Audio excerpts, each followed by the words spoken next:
Under the Lighthouse Dancing is a new feature film currently being shot in Western Australia.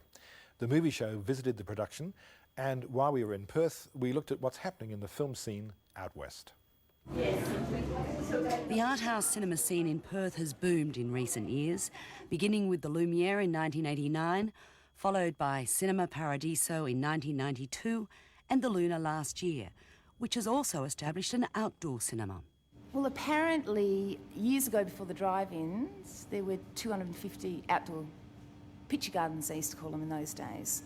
So huge history. And then the drive-ins came along and everybody wanted to go in their car and watch the films in drive-ins. And I think that's really why last year for us was so popular, because there's only one drive-in cinema left in Perth and it's kind of going the whole circle again. So, yeah, it's always been a part of Perth culture and it's just starting to revive again. One outdoor film venue has been operating continuously since the 1950s, the site of the Festival of Perth film season, the Somerville Auditorium at the University of Western Australia. There was a man named Bill Somerville who was a blacksmith, and in 1927 he went to the Senate Committee of the university and he had a dream that if he planted 20, 30 Norfolk pines and they could reach the sky decades later, perhaps the branches would form a canopy and result in a cathedral of trees. We have wonderful, delightful summer weather here, and it seems crazy not to make use of it. The buyer box is actually installed just prior to every festival. The canvas deck seating, obviously the covers are taken away because it is reticulated of an evening. And Margaret, I should tell you a funny story. Very few years ago, the reticulation, which goes off normally at 3 a.m, actually went off at 10 p.m. And we had a full house, 1,450 people, who all got wet.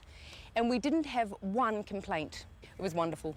Have you noticed greater support? Has it always been, 1,450 people sitting It's grown enormously. I was saying to you before that just about a decade ago, a few people would still ring the office and say, oh, is it subtitled? Is it, oh, I mightn't see that one. We have no calls like that anymore. People are not feared to see subtitled films. Once Were Warriors was our most popular film last summer, and 200 people only behind the 9,500 people that saw Once Were Warriors came to see a Chinese film called To Live. It shows that we have very discerning audiences who have very wide tastes. On the production side, one of the major forces in WA is Paul Barron, whose company produces feature films and television for the youth market. There are some genuinely talented and creative people that come out of a place like Perth. That isolation breeds, and creative people may not breed thousands of them, but in some cases they're actually easier to find. So that you find those really talented people and you get an opportunity to work with them and you get an opportunity to know them really well and therefore back them and try and articulate and help make possible their visions of what they want to do.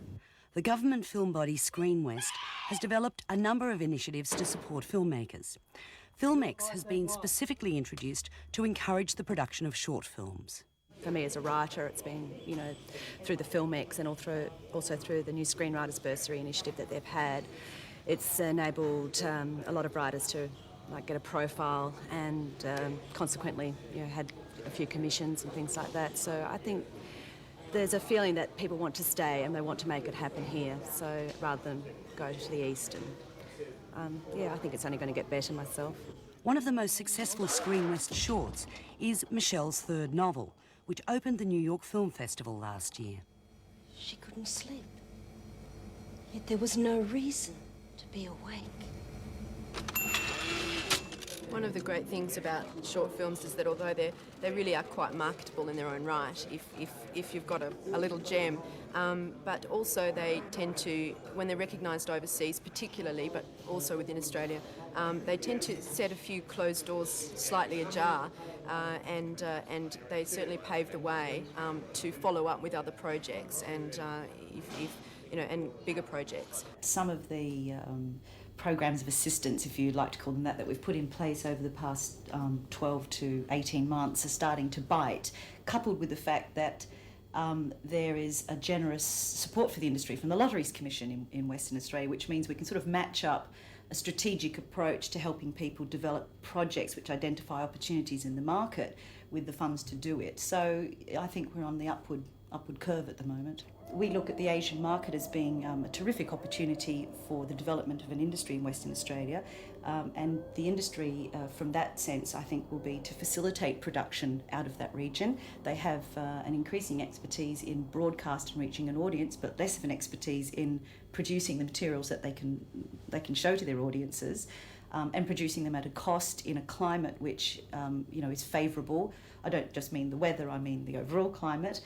So I think we have a big role to play in making sure that the Indian Ocean Rim, from our perspective, is aware of that.